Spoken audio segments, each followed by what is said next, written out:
Ladies and gentlemen, welcome back to the Players Zone YouTube channel.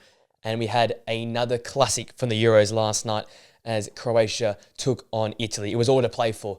Group B hadn't been decided yet, and this result had a lot depending on who would go through and qualify for the round of 16.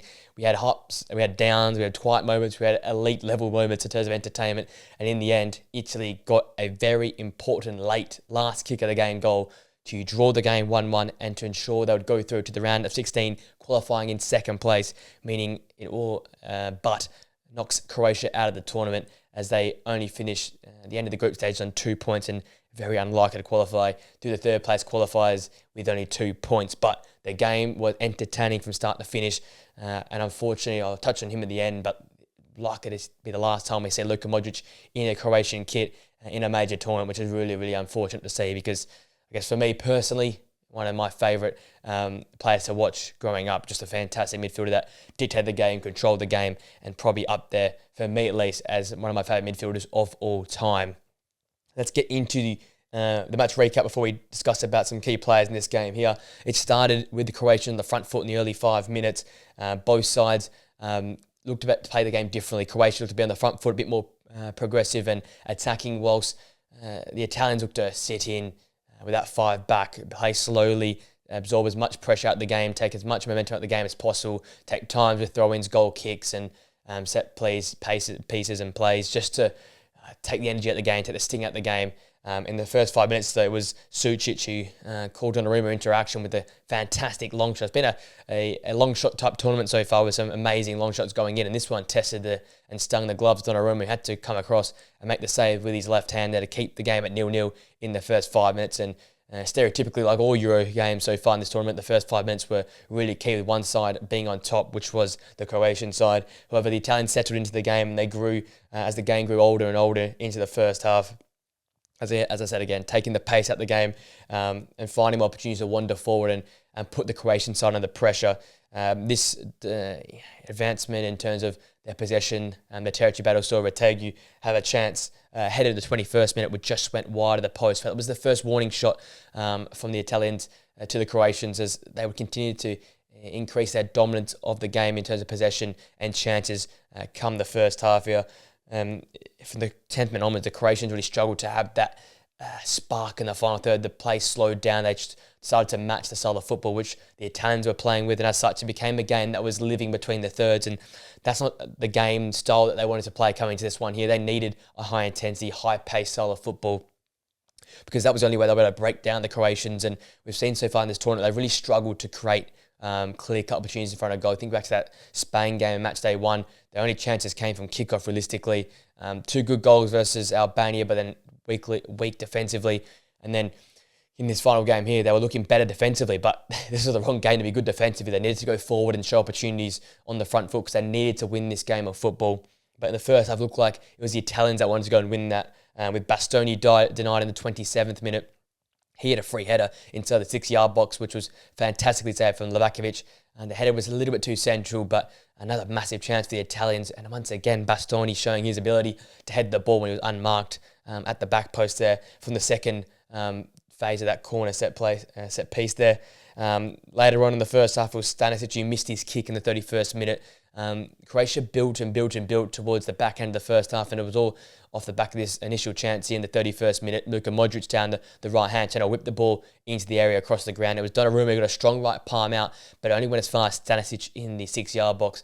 And unfortunately, he missed his kick because it looked like a certain goal with, I think, only one body in the way, and the goalkeeper, Donnarumma, on the ground. It looked like a certain opportunity to score a goal, but he missed his kick, and as such, we went into half-time 0-0. It was Pellegrini with the next chance before half-time, but that was quite easily saved in the 36th minute by Livakovic. So 0-0 going to half-time. I think the live stream, also the broadcast here in Australia, said it as well.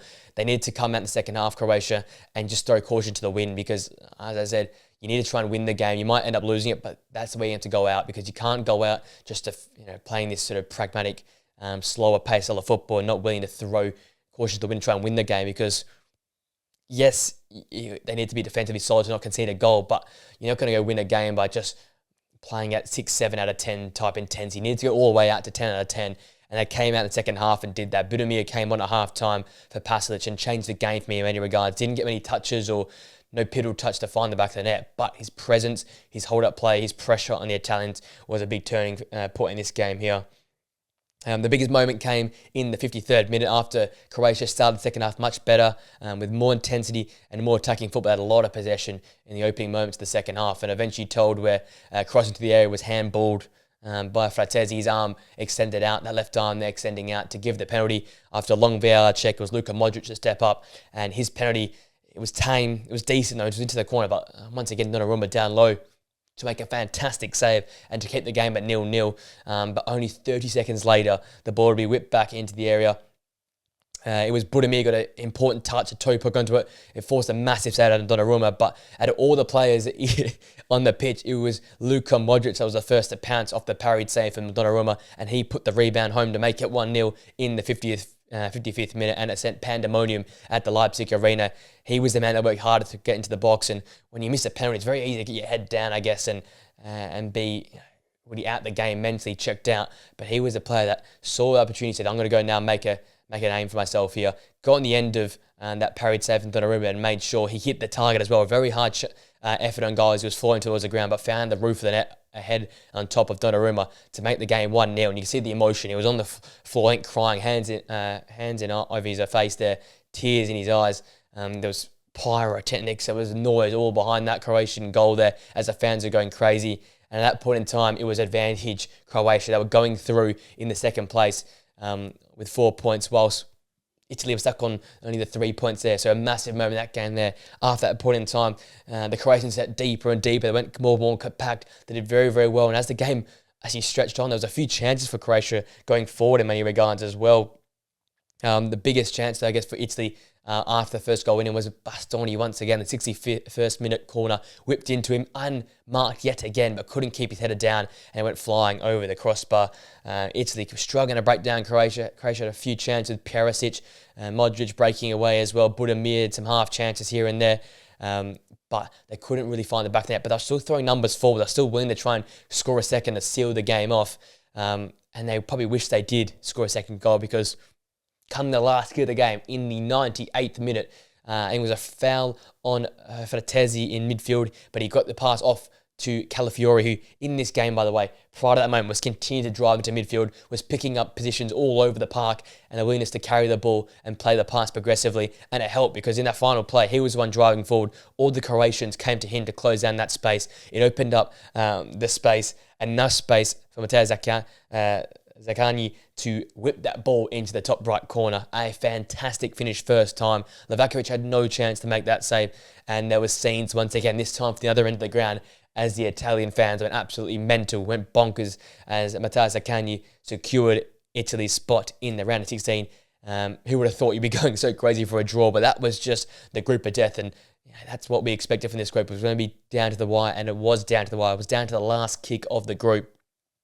By the way, a fantastic finish. First time to take that ball in, curl that ball into the top right-hand corner. It was picturesque, almost at a video game, how perfectly placed that curling effort was. And that would seal it. But basically, the last kick of the game, it kicked off. The referee called time, and the Croatian players fell to their knees in almost despair and disbelief in how they'd let go of that lead. They were literally 10 seconds away. They were in their grasp, the round of 16.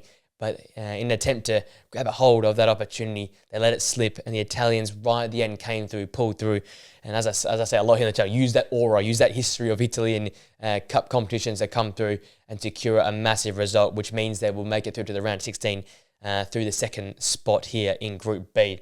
A fantastic game from start to finish, and just it's theme this Euros. I've absolutely loved it so far. It is not disappointed at all. We've had highlights in terms of great goals. We've had lowlights in terms of own goals and poor mistakes and offside goals from likes of Romelu Lukaku. And then we've got games like this. We speak about Group A being decided in the 10th minute of stoppage time as who might qualify in the third place position. We've got in the 8th minute of stoppage time here who's qualifying through the second position. This happened on back-to-back days. It's just unlimited entertainment, and always great entertainment supplied by different teams, not just the big boys, not just the small clubs, small teams. It's all the way through, from the big boys to the likes of Georgia, the Albanians, and like the Czechias and the Serbians as well. It's not just your top side. So it's been fantastic. Every team's willing to go for it. Every team is in contention in many regards in many games. And it's made for one of the great tournaments. And the goal quality, by the way, fantastic as well. Zaccagni adds to those great long shots we've seen so far from like Stanciu, Arda Güler, and he adds this curler into the top right-hand corner to the list of amazing goals so far in this tournament. Now let's come to the key players. I start with, I guess, the team that ends up feeling like losing the game, which is Croatia. Josip Stanisic for me was fantastic from right back. 7.3 match rating, 2 clearances, a block, 3 interceptions, the 6 tackles, 7 out of 9 ground duels, 1. Had 88 touches and 1 successful dribble. He was the one pushing forward a lot after the first goal and almost trying to make it a second goal. His delivery to Budimir multiple occasions was very, very dangerous. Looked like the most aggressive at all the defenders in terms of getting into the challenge and get the ball moving forward. And he was the one, I think, promoting that progressive style of football, especially in the first half where Croatia were much slower on the ball and lacking real creativity in the final third. I think he's had a fantastic tournament. Again, really hard to shine this Croatian side because they've had a really underwhelming type tournament in many regards. I know it's a group of death, but to not make it through and the results they've had, conceding late to Albania, conceding late to Italy, it is heartbreaking. But out of all the players, I think he can hold his head high. He's had a really consistent tournament and a real, I guess, battle in many regards. Does a lot of the hard work, does a lot of the scrappy work, and has some real quality to produce down in the final third as well. So for me, someone that stood out again last night, someone that's really been most consistent for this Croatian side in Euro 2024. The second player, and I guess for me the most emotional one, was Luka Modric. Seeing him in tears at full time almost brought me to, I finished the live stream, I sat there for a minute and watched the broadcast, and it was just quite emotional to see Luka Modric bow out like that. We've seen his partner in crime, Toni Kroos, leave on a Champions League final victory, and now potentially with Germany leaving his full footballing career on a high note and winning the Euros, so they're a really strong contender for that. It was a perfect send-off for him, and it just felt like, yes, Luka Modric's got another year at Real Madrid and they probably should win another massive Champions League in a league again. But I just feel like he needed to go a little bit deeper with this Croatian side. He's done so much for this side, and just the outpouring of emotion when that goal found the back of the net. The quality on the ball, one of his best games in this tournament so far. 1 goal, 69 touches, 90% pass accuracy, a key pass in there, 4 out of 7 ground duels won, 3 tackles, was everywhere all over the park. And I think the whole Croatian midfield lifted the occasion in this last game. I've been very critical of Brozovic. Kovacic has been okay so far in this tournament, probably the most consistent out of the lot. But Luka Modric as well, poor first game, better in the second game, elite in that final game there. You could tell that this could be his final game, the way he's putting his body in the line, getting into tackles, winning the ball back, trying to create something out of nothing. I do call him the maestro, I do call him a bit of a wizard or the master, because when he's on the ball, there's not many like Luka Modric. And as I said earlier in the video, he makes me fall in love with this game because how beautiful he is to watch when he plays football. And I think a reporter said it in the post-match press conference. I think one of the Italian reporters or commentators said, please don't retire, please don't leave us, because he is one of the last few, I guess, of that, just the beautiful game. There's obviously going to be more after him and the like, but it just sort of feels like he was a part of that generation with Xavi, was Iniesta, that elite Real Madrid squad, and I guess a real sign of the early 2000s. And we're losing those players slowly but surely. We've got Pepe still. We've also got Ronaldo. We've got Toni Kroos, but we're starting to lose them very, very quickly. So Manuel Neuer, I guess, another one of those dying breed. But it's just, they're such marvels, those early 2000s players. And I said it in the podcast, which should go out after this video here. This tournament's giving that early 2000s vibe. It's that long shots being popped. There's no this inverted fullback stuff. It makes recapping games much more easy and much easier to enjoy games as well. It's not overcomplicating formations. It's a willingness to get up the pitch. Who's going to show more character and try to win the game? Who's tougher into tackles? It's just a simple tournament like that, giving that early 2000s, giving that 90s feel where football almost was at its peak, and many people think. And Luka Modric is a sign of that era, and he's been fantastic in the game last night. And just such a shame to lose him so early in this tournament. He's such an elite player, and I guess the last of that Croatian golden generation, which has come and gone totally now. But fantastic performance for him, and a game that must have meant a lot for him. Going to Italy now, the two players, I think they sort of speak for themselves. The first one, Riccardo Calafiori, had a poor game in game 2 with the own goal off his knee. Fantastic in game 1, everyone was talking about him, but he bounced back again here in game 3. Just fabulous. 7.5 match rating, 5 clearances, 1 interception, 2 out of 2 aerial duels, 1, 3 key passes, 93% pass accuracy, 3 out of 4 accurate long balls. Obviously the game-winning assist as well, and I said it, prior to that goal, he'd done it a lot of times. He'd wandered into midfield, especially once they went down 1-0. They had 3 at the back at times. let alone 2, because Calafiori was picking up the ball and driving into spaces. Really that Thiago Motta Bologna style of football where he's picking the ball up, driving into spaces. Defenders and midfielders are collapsing onto him. He was finding the right pass. Fantastic with the ball at his feet. 93% pass accuracy. Took the game on. And it really started a modern centre-half when quick, solid into a tackle, but equally good on the ball and going forward. He springs a lot of the attacks for this Italian side, especially in the game last night. And when they were playing that slow style of football, he was comfortable to absorb some pressure, absorb some Croatian press and play out from that press as well. So fantastic, complete performance for him. And I can see why the likes of Liverpool, Man United, I think Chelsea are also in for him. Wouldn't be surprised if Thiago Motta wants to take him across to Juventus as well, because this guy oozes that cool, calm, collected nature. He's got that physicality. He's got that speed as well. He's going to be a highly sought after centre-back this season. Coming out of the Bologna side, looks like a lot of their key players are going to be sold away. And then finally, the match winner, Mattie Zaccagni, 7.5 match rating, the 9 minute, 7 touches. But most importantly, the main one was that one touch to find the back of the net, a killing effort. Quite up to that point in time, quite so far in the tournament, coming off the bench, hasn't really been that great for me. Italy needed a spark, they needed a moment. They were flat post that first goal. They only had that Bastoni free header. It was the only real massive chance they had on goal, which is headed over the crossbar. It took something special. It took something coming out of nothing, and that's what Mattie Zaccagni provided, and that's just a sign of an elite team. This guy to come off the bench, limited touch of the football, limited time on the pitch, 9 minutes to be exact, and to still find the back of the net, just fabulous. And that's what this game's all about, right? Moments like that where you can come on, change the game, win the game. And that's why we love this game, right? Players are like coming off the bench and winning a game for their side, winning a game for their nation, and securing qualification for their nation. Because I think it basically looked like a win or draw or go home in many regards for Italy. If they were going to lose that game, they might have made it through with the 3 points, but their goal difference wouldn't have helped. And I think these are players who look back at that moment and think, what a moment that was to secure knockout football. And it might just be the momentum now to carry on and give them the confidence to go and maybe cause some upsets now in the round of 16 and quarterfinals, as they'll probably play some really strong sides, being the second here in the group of death. But nonetheless, a fantastic game. As I said, from start to finish, it was entertaining. Yes, moments where the possession was slow and the play was slow, but from all the way throughout the game, there was a compelling storyline. It's been a real story of the Euros here, that the world has kept their eyes on this tournament because it's been so entertaining. There's always been something happening. Even when the momentum slows down, there's some drama on the pitch. There's late goals. There's late equalisers. There's teams going out with the final kicks of the game. There's great storylines with like Luka Modric and their look to be their last international tournament. A guy like Zaccagni coming off the bench to save his nation. There's so many great storylines. That's why I've loved this tournament so much. It's kept me awake to the late hours and early hours in the morning, but I've absolutely loved every single minute of it. We've obviously got live stream on tonight and tomorrow as the final games of match day 3 wrap up. But cannot wait for them, because if anything, if these first 2 nights of match day 3 anything to go by, we're going to have a lot more entertainment to come. And then we've got the knockouts, which where it ramps up another level in terms of the drama and excitement. Absolutely loved the game last night. Condolences to the Croatian fans out there, and congratulations to the Italian fans. A fantastic result for you guys. If you enjoyed the video, guys, smash a like on it, subscribe to the Players Zone channel, and press that post notification bell so you know we upload more videos, podcasts, reaction content like this on the channel. Also share the channel with mates who enjoy this type of content. That would be much appreciated. Hope you have a great rest of your day.